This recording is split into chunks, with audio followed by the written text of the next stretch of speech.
फिर भगवान को तैयार कौन करेगा? ये तो देवता लोग तो है, कोई यहाँ है ही नहीं, देवता तो स्वयं तैयार। भृंगी महाराज ने नंदी महाराज से कहा कि देखो ऐसा है भाई, जो दूल्हे के साथ रहते हो, जो दूल्हे के इर्द गिर्द रहते हो, वही तो तैयार करेंगे, दूसरा कौन तैयार करेगा दूल्हे को भाई?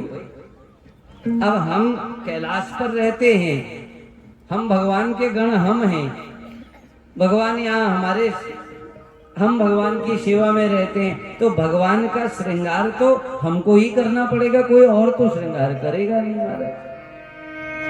अब ये नंदी और भृंगी महाराज मिलकर भगवान का श्रृंगार कर रहे हैं। शिव ही संभोगन करहि श्रृंगारा, जटा मुकुट यहि मोर सवारा, कुंडल कन कन पहने व्याला, तन विभूति पट के छाला, शशि ललाट सुंदर सिर गंगा, नैन तीने ऊपर पीत भुजंगा, बैरल कंठ और नर सिर माला, आशिव वेश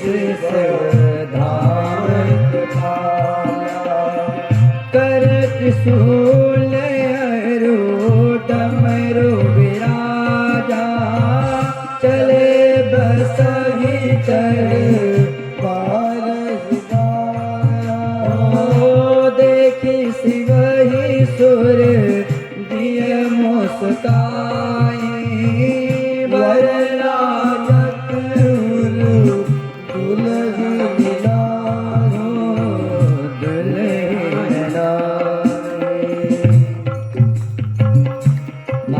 श्रृंगार हो रहा है भगवान का, और श्रृंगार कौन कर रहे हैं? गण। शिव ही शंभुगन करे ही श्रृंगारा। अब नंदी महाराज ने सोचा भृंगी जी ऐसा है, श्रृंगार हमको करना है, दूल्हा हमने कभी देखा ही नहीं आज तक, क्योंकि कैलाश में तो किसी का विवाह हुआ ही नहीं। अब जब हमने दूल्हा नहीं देखा तो ये बताओ हमको कैसे पता कि श्रृंगार कैसे होता है? भृंगी महाराज ने कहा नंदी जी देखा तो हमने भी नहीं, सुना है जो दूल्हा होता है ना, वो एक मोर पहनता है, मुकुट। नंदी जी ने कहा तब तो बात समझ में आ गई, दूल्हा मुकुट पहनता है, कौन सी बड़ी बात हो गई। भगवान की जटाओं को इकट्ठा किया, एक नाग पकड़ा, नाग से बांधा, नाग को मुंह फैलाकर कहा मुकुट हो गया। भृंगी जी ने कहा महाराज बिल्कुल ऐसा ही मुकुट पहनता है। फिर कहा और का एक सेहरा भी पहनता है दूल्हा, जिससे उसका मुखड़ा दिखता नहीं है, कैसा है? नंदी जी ने कहा और सरल है, एक पतला सा नाग पकड़ा है, उस पर 10-12 नाग बांधे भगवान के सिर पर, कहा इतना सुंदर मोर किसी ने नहीं पहना होगा। कहा बिल्कुल सही बात है। और क्या? कहा कुंडल, 2 पतले पतले नागों के कुंडल पहना दिए महाराज, बाजूबंद मणिबंद सब नाग का है। कहा एक जनेऊ भी पहनता है, बासुकी नाग को लाए जनेऊ पहना दिया है। नंदी जी ने देखा, कहने लगे दूल्हा तो बड़ा चमक रहा है महाराज। भृंगी जी ने कहा अभी पूरा श्रृंगार हुआ ही नहीं। कहा श्रृंगार जब दूल्हा करता है उसको पाउडर भी तो लगाते हैं। नंदी ने कहा पाउडर यहाँ कहाँ मिलेगा, अभी चिंता मत करो, अभी दौड़ कर आते हैं। नंदी जी दौड़ कर गए, एक चिता से उस भस्म को उठा कर लाए, भगवान के शरीर पर लगा दिया। कहा सुंदर पाउडर लग गया, इससे बढ़िया पाउडर नहीं कोई। कहा और क्या? कहा दूल्हा माला भी तो पहनता है। कहने लगे माला पहनता है, कोई बात नहीं, अभी शमशान में गई, 4-5 खोपड़ियां उठाई, एक नाग में उनको गूथा, माला पहना दी, कहा माला हो गई, दूल्हा तैयार। बिल्कुल, कहाँ चिंता। नंदी जी ने कहा दूल्हा तैयार हो गया है। भृंगी जी ने कहा बिल्कुल तैयार। भगवान शंकर ने कहा अभी और कोई श्रृंगार करना है कर लो, कोई बात नहीं, परंतु लगना तो अपने समाज जैसा चाहिए महाराज। शिव महापुराण में लिखा है अपने अनुसार श्रृंगार किया, जैसे रहते हैं सुंदर श्रृंगार करके भगवान बैठे पड़े, सोच रहे हैं बारात आएगी तो चलेंगे। देवता आए एक एक करके जब देवता वहां सभी पाए, देवताओं ने देखा दूल्हा, देवता सोचने लगे इसकी बारात में जाएंगे। अरे महाराज वापस आना मुश्किल है, इसकी वहां अगर इस बारात में हिमालय के वहां जाएंगे तो हिमालय तो सेना से हमको तो मार ही देगा कम से कम। फिर कहा अब स्वार्थ भी तो हमारा है, अगर भगवान से कहो अपना मेकअप बदलो और भगवान ने अगर विवाह करने का मन ही बदल लिया तो जाना तो ऐसे ही पड़ेगा। भगवान विष्णु ने देवताओं को समझाया, देखो ऐसा है जैसी बारात है वैसा दूल्हा नहीं है, जैसे दूल्हा तस बनी बराता, ये योग नहीं बैठ रहा, दूल्हा अलग ही बारात अलग है। इसलिए ऐसा करो तुम देवता एक एक करके जाते रहो, धीरे धीरे वहां जाओगे, जो पहले पहले जा रहा है कम से कम उसको तो नाश्ता मिल जाएगा, बाकी को तो मिलना नहीं है। भाई इस दूल्हे को देखकर कौन कहेगा राहुल जी उसके बाद स्वागत तो होगा नहीं। देवता सोच रहे हैं हथियार भी रख लो कहीं लड़ाई ना हो जाए। देवताओं की स्त्रियां मुस्कुरा रही हैं, देख ही सुर त्रिय दिय मुस्काई। देवताओं की स्त्रियां हंस रही, कह रही है इसके लिए भी दुल्हन है क्या, इस दूल्हे का भी विवाह होगा, क्योंकि वो तो अपने अपने देवताओं को देखकर प्रसन्न है। कहा चलो बारात चले, देवता एक एक करके जाने लगे। नंदी महाराज ने कहा भगवान विवाह आपका है, आपको कोई नहीं ले जा रहा। देवता सब चले गए एक एक करके। भगवान ने कहा कोई बात नहीं, अपने समाज को आवाज लगाओ, अपना समाज भी तो है ना, जब तक दूल्हे के कुछ लोग अपने समाज के न हो तब तक दूल्हे को आनंद ही नहीं आता है। आजकल भी तो जब तक दूल्हे के साथ दो चार घुटने टेक कर न चले तब तक आनंद आता है क्या, दो चार तो लड़खड़ाने वाले जब हो। भगवान ने एक कहा अपने समाज को बुलाओ, नंदी महाराज ने एक टेर दी है, हर हर महादेव। हो शिव अनुशासन सुन सब आए, जय शिव शंकर जय बोला, प्रभु पद जलज शीत तिन नाए, जय शिव शंकर जय बोला, नाना वाहन नाना बेसा, जय शिव शंकर जय बोला, जैसे शिव समाज नित देखा, जय शिव शंकर जय बोला, को मुखहीन विपुल मुख गाओ, जय शिव शंकर जय बोला, दिन पद करहु बहु पद पाओ, जय शिव शंकर जय बोला, विपुल नयन कोई नैन बिहीना, जय शिव शंकर जय बोला, दिष्ट पुष्ट कोई अति मकीना, जय शिव शंकर जय बोला, जय शिव शंकर जय भोला, जय शिव शंकर जय बोला, जय शिव शंकर जय बोला। टेर लगाई और जैसे ही टेर लगाई अपने समाज के लोगों को बुलाया तो अनेक अनेक प्रकार के भूत पहुंच गए हैं महाराज। कोई ऑस्ट्रेलिया से, कोई अफ्रीका से, कोई न्यूजीलैंड से, अनेक अनेक देशों के भूत। कोई चंदन लगा के आ रहा है, कोई पूरे शरीर पर चंदन लगा के बैठा हुआ है, और कोई भूत तो चंदन के बिना किसी के शरीर पर मांस नहीं है। शिव अनुशासन सुन सब आए, सारे इन्होंने सुना कैसे कैसे भूत आए हैं। कोई भूत तो ऐसा है उसके शरीर पर एक भी हाथ नहीं है, और कोई कोई भूत ऐसा है उसके शरीर पर केवल हाथ ही हाथ है, किसी का एक भी आंख नहीं, और कोई आंखों की दुकान लेके चल रहा है महाराज। किसी के शरीर पर पैर ही पैर है। अनेक अनेक प्रकार के भूतों को देखकर भगवान जोर से हंसे हैं महाराज। भगवान ने कहा ये हुई हमारी बारात, इसी बारात का तो इंतजार कर रहे थे। ये बाराती उनको जाने तो जो चले गए आगे, उनसे हमारा क्या मतलब होता है। ये बारात हिमालय से देवता तो थोड़ा आगे आगे निकल गए, क्योंकि वो तो कोई मुकुट पहना है, कोई मणियों की माला पहना है, उनको तो अपनी सुंदरता पर। और यहाँ तो ऐसी बारात, ये देवता निकल गए। पीछे से भगवान शंकर ने कहा चले, नंदी महाराज पर भगवान बैठे, भगवान बैठकर चल रहे।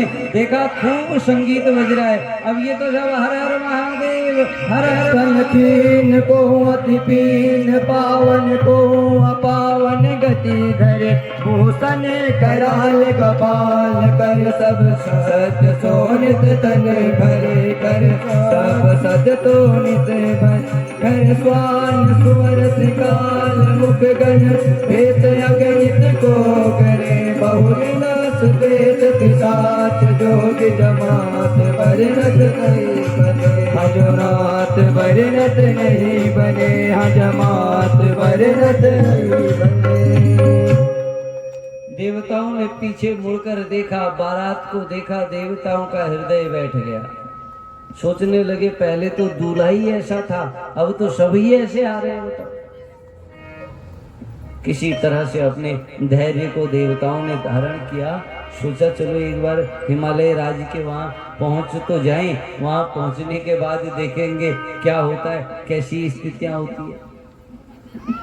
बारात जा रही है, हिमालय राज्य के नजदीक पहुंची तो हिमालय राज ने भी सोचा अगर बारात आ रही है तो स्वागत के लिए हमको किसी न किसी को तो भेजना पड़ेगा। और स्वागत करने के लिए जाते थे, हिमालय राज ने भी सोचा भाई जब बारात आ रही है, कैलाश से भगवान शंकर की बारात आ रही है तो स्वागत के लिए तो हमको भी किसी को भेजना चाहिए।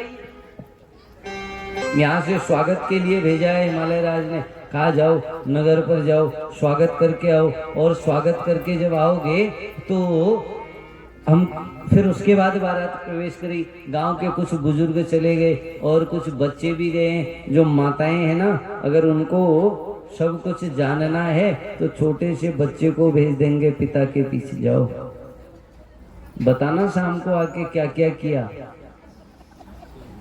फिर वो बच्चा बताता है बगल वाले ताऊ के साथ ताश खेल रहे थे। अब पिताजी परेशान, ये बताया किसने महाराज, हमने तो बताया नहीं। माता को पता नहीं है एलआईयू छोड़ रखी है, पिता को पता ही नहीं है एलआईयू है पीछे से।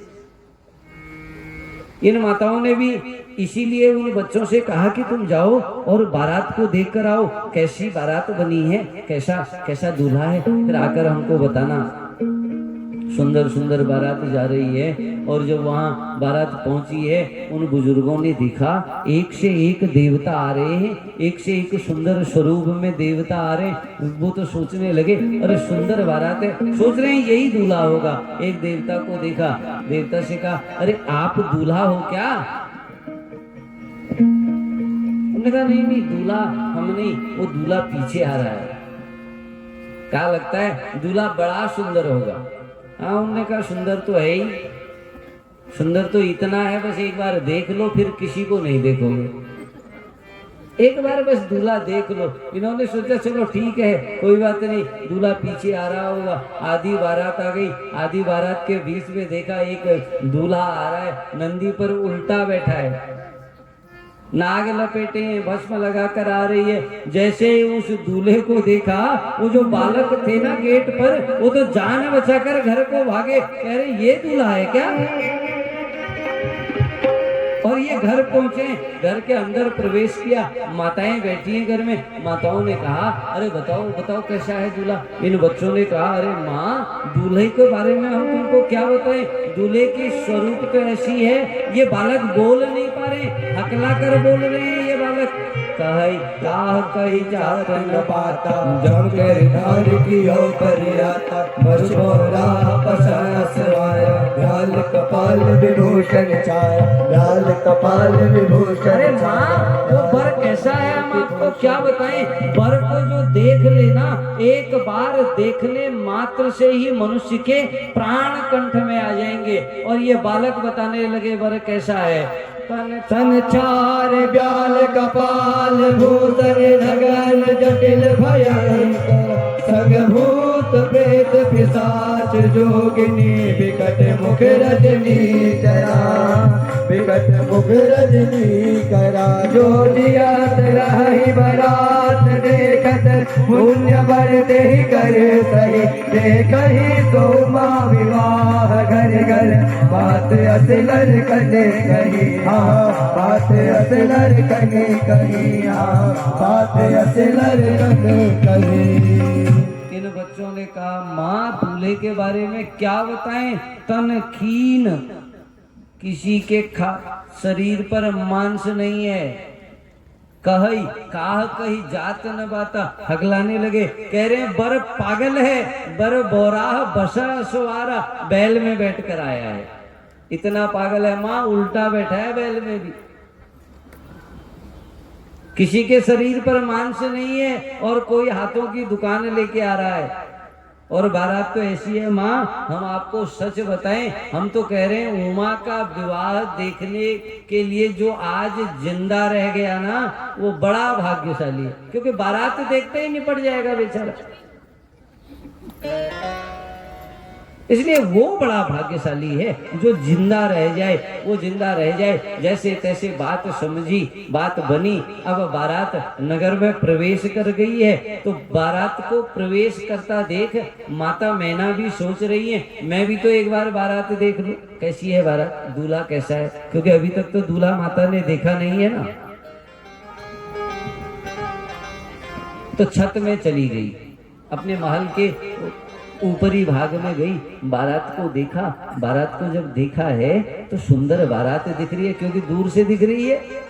उसमें तो देवराज इंद्र दिख रहे हैं, अग्निदेव दिख रहे हैं, उसमें अनेक अनेक अनेक बड़े बड़े सुंदर देवता दिख रहे हैं। माता बड़ी प्रसन्न हो गई, सोच रही है जब बाराती इतने सुंदर हैं, दूल्हा तो सबसे सुंदर होगा महाराज। माता ने सोचा द्वार पर बारात आ रही है तो आरती की थाली लेकर जाऊं, उस आरती की थाली से जाकर जो जवाई हो रहे हैं उनका स्वागत तो करूं, उनकी आरती तो करूं। और उनकी आरती करने के लिए गई है। अब माता तो जा रही है, खड़ी है बारात, बीच में भगवान है, माता आरती के लिए गई। जैसे ही आरती करके तिलक, आरती करने के लिए तिलक लगाना ही चाह रही थी कि एक नाग फुंकार पड़ा, क्योंकि यहाँ तो नाग बधे। और जैसे ही नाग फुंकारा, थाली छूट गई महाराज। माता ने देखा अरे ये दूल्हा है। मैना माता बेहोश हो गई, और बेहोश होकर जब उनको महल में ले गए, महल में ले जाने के बाद माता तो कहने लग गई कि अरे महाराज, सबसे पहले तो उन ऋषियों को बुलाओ जो दिव्य ज्ञान दे रहे थे। मेरा मन कर रहा है उन ऋषियों की दाढ़ी नोच लूं। वही तो कह रहे थे ना बड़ा सुंदर दूल्हा है, उन्होंने तो बड़ी तारीफ की थी ना, बड़ा गीत गा रहे थे। अपनी पुत्री उमा को देखकर माता ने अनेक अनेक वचन कहे। हाय पुत्री, बाहर जो दूल्हा खड़ा है तो उससे विवाह करोगी क्या? तुमने बड़ी मूर्खता कर दी है। तुमने सोना तो किसी और को दे दिया और कांच लेकर घूम रही हो। चावलों का तुमने त्याग कर दिया, केवल भूसी अपने पास रखी हुई है। इसलिए हे पुत्री, अब ये विवाह नहीं हो सकता। कह रहे हैं कि ये जो सप्त ऋषि हैं, ये जो नारद हैं, मैं तो बार बार इनको धिक्कार देती हूँ, मैं तो इनके कुल को भी धिक्कार देती हूँ। मैं तो कह रही हूँ तुमने मेरा घर आज नष्ट कर दिया है, अब तो मुझे मरना ही पड़ेगा। कौन माँ ऐसी होगी जो अपनी पुत्री के लिए ऐसा वर चाहेगी? अब भगवान खड़े होकर दूर चले गए। एक ने पूछा, अरे प्रभु, स्वागत ठीक ठाक हुआ गेट पर? भगवान ने कहा हाँ बहुत बढ़िया हुआ। दूसरे गण ने कहा हमने तो कुछ और देखा, माता ने वो थाली फेंक दी। भगवान ने कहा फेंक दी थाली? अब वो गंगा जल हाथ में लाई थी, जैसे मेरा पैर धोना चाह रही थी, देखा भगवान तो सिर पर ही गंगा लेकर बैठे। माँ सोच रही है कि जब इनके सिर पर ही गंगा है तो मैं पैर धोकर क्या करूंगी, लोटा फेंक दिया। एक ने कहा फिर अच्छा चलो, लोटा तो इसलिए फेंक दिया, आरती क्यों नहीं की? भगवान ने कहा माता आरती करना चाह रही थी, तुमने देखा नहीं क्या, थाली लाई हुई थी। जैसे ही आरती कर रही थी उन्होंने चंद्रमा देखा, बोला जिसके सिर पर चंद्रमा उसकी क्या आरती करूं, आरती भी फेंक दी। गण सोच रहा है मैं तो बुराई कर रहा हूं, फिर भी नहीं बात बनाई जा रही हमारे। और उधर मैना माता अनेक अनेक प्रकार से इनको धिक्कारने लगी है, अनेक अनेक प्रकार से इनको उलाहना देने लगी। इन सप्तऋषियों की बात मानकर आज मेरा घर बर्बाद हो गया। हिमालय राज को बुलाया, हिमालय राज को कहा इधर आओ, बात सुनो, मेरे पास आइए, बात को सुनिए। मैं अपने हाथ से अपनी पुत्री को मार दूंगी, परंतु आज ये विवाह नहीं होने दूंगी। मैना ने जब ये बोला, हिमालय राज ने समझाया, तो मैना कहने लगी कि हे नाथ, आप मेरी बात को समझिए। आप अगर जिद करेंगे ना तो मैं अपनी पुत्री और अपने गले में रस्सी डालकर मर जाऊंगी। ये विवाह नहीं होने दूंगी। आपने देखा, बाहर बर को देखा है आपने? मैं अपनी आंखों से उस बर को देखकर आई हूं। वो नरमुंडों की तो मालाएं पहन कर आया है, पूरे शरीर में जहां देखो वहां नाग ही नाग लपेटे हैं, चिता की भस्म लपेटी है। तुमने कभी अपनी पुत्री के स्वरूप को देखा क्या? तो तुमने कैसे मन बना लिया अपनी पुत्री का विवाह करने का? मैं तो विवाह नहीं होने। और यदि आपकी बहुत ही जिद है ना, तो आप एक काम करो, अपनी इस पुत्री को ले जाकर दया का त्याग करके इसको समुद्र में डुबा दो, परंतु विवाह नहीं होगा। कम से कम मेरे जीते जी तो ये विवाह नहीं होगा। आप अगर इसके बाद भी विवाह करोगे ना, मैं इसी क्षण इस शरीर का त्याग कर दूंगा। ब्रह्मा जी ने समझाया। अब तो माता अनेक प्रकार से गुस्सा होने लग गई है। पुत्री माता पार्वती को भी अनेक प्रकार से कहने लगी कि हे पुत्री, अभी भी वक्त है, मोह त्याग दे। न माता न पिता भ्राता न बंधुर गोत्र जो अभी। तुमने भी पर वो ढूंढा जिसके माता नहीं, जिसके पिता नहीं, जिसके गोत्र का पता नहीं, जिसके घर का पता नहीं, अभी भी त्याग दो। पुत्री ये भाव निकाल दो मुझसे, ये विवाह नहीं होना चाहिए। अरे जिसके पास धन नहीं, जिसके पास घर नहीं, जिसके पास कोई स्थान नहीं, मैं वहां अपनी इस मंगल स्वरूप वाली पुत्री का भला कैसे विवाह कर सकती? ब्रह्मा जी ने समझाया, विष्णु भगवान ने समझाया है, और परंतु माता मैना मानना ही नहीं चाह रही है। भगवान भोलेनाथ को समझ में आ गया, अगर मैंने कोई लीला नहीं की ना यहाँ पर, तो माता तो मानेगी ही नहीं इस बात। तो भगवान शंकर ने स्वयं के स्वरूप को, दिव्य स्वरूप माता मैना के सामने प्रकट किया है। और जब उस दिव्य स्वरूप को प्रकट किया ना, तो माता मैना तो हाथ जोड़कर खड़ी हो गई। बोलिए शंकर भगवान की जय हो।